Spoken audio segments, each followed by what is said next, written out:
Mr. President, will there be any real progress here in St. Petersburg when Syria looks like it is going to overshadow this gathering of the G20?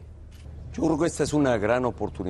believe that this is a great opportunity for the countries participating in the G20 to focus their attention on a fundamental topic, which is how can we attain a global agreement and consensus in order to promote and attain greater economy of the greater growth of the economies and development. That is a topic, and it seems to me that the agreements we may attain in this regard will be of the highest relevance in regard to what Mexico is doing, especially in terms of structural changes towards the economic growth. We don't overlook the topic of Syria, which will be tackled eventually. Las posiciones de los países and all the participating countries interested in focusing on that topic of Syria.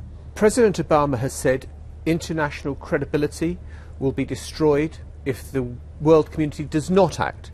President Putin has said for the world to act without UN authorization would be a disaster. Where does Mexico stand?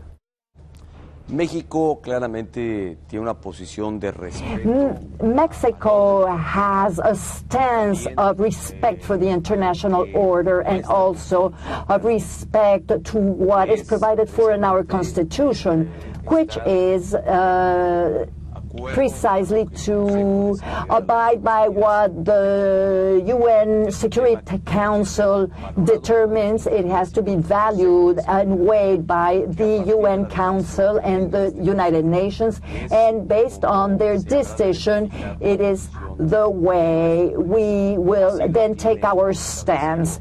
That is how Mexico has provided for it in its constitution and in the international agreements subscribed by Mexico, and which obviously have an importance and weight based on our constitution. So President Obama should not act without the authority of the Security Council?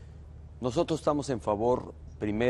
First of all, we are in favor of the fact that the UN Council, Security Council, should make an evaluation, but we are not in agreement with the violence, the use of chemical weapons, and the agreement that the UN, through its Security Council, determines and its decision to stop the situation. I think you've just spoken to President Obama.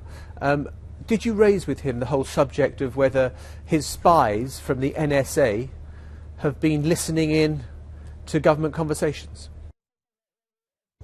Es claro que México ha demandado el gobierno. Well, it's clear that the Mexican government has demanded an explanation and a research from the U.S. government in order to determine and see whether these practices were actually existed, who is responsible for them, and to impose the corresponding sanctions. And what I have understood and what I got from President Obama is that a full investigation will be carried out. So in case these allegations are true and these supposed espionage activities, entonces.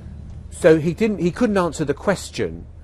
He couldn't answer the question directly whether this had taken place. But what he said is that he's promised you a full investigation. Is that right? Ha hecho el compromiso para hacer. Yes, he has taken a pledge to carry out an investigation of this topic, and if they turn out to be true, to impose the corresponding sanctions against it. And I think this gives credibility to his pledge De una relación cordial y sobre todo to promote cordiality amongst us, especially an ever-widening horizon amongst our countries. Let me ask you this about the G20. I mean, you chaired the G20 last year. What concrete comes out of conversations like this? What difference can you make to the world economy?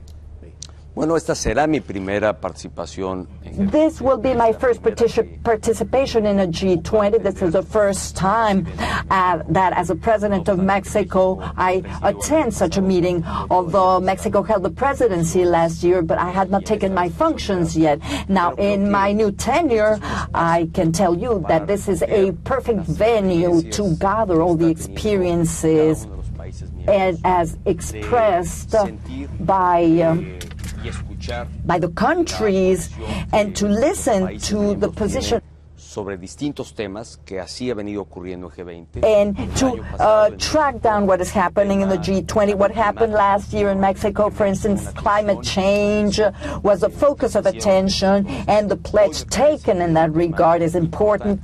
Today, a core matter in this meeting is how to revert the economic deceleration and reduction in the main economies and in the emerging countries, and what adjustments and what structural changes do we have to undertake in order to accelerate the economic growth, and that this will entail for our populations and open up opportunities for jobs, especially for young people, and that it is not left at a mere abstract decision or at a mere decision belonging to the economic range, that it does not mean for the population a future of great home, and that it is greater hope and greater food for the, so what the G20, the message of the G20 to be conveyed is a message of hope,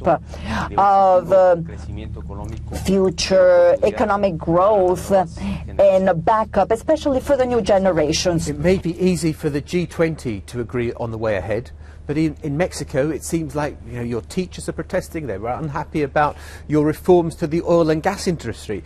It's one thing to agree here in St. Petersburg, all the world leaders together, but you have to sell it to your own people. Bueno, yo creo que los acuerdos de G20 Well, I think that the G20 agreements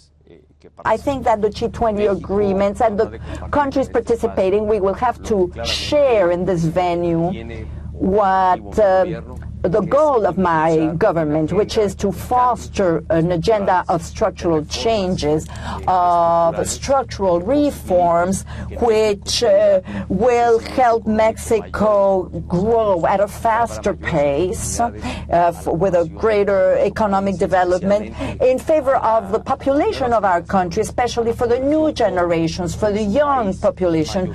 We are a young country to open up spaces, opportunities of employment for our young people. We need structural reforms, and that is why I want adamantly to carry out these changes, to be the promoter from my government, the promoter of the consensus between the different political parties in my country, and to really concrete these reforms. Mexico faces a historical opportunity to foster deeply root changes, and every important change, we must be aware of that, will always face resistance and resilience, but we want to go ahead and materialize these reforms.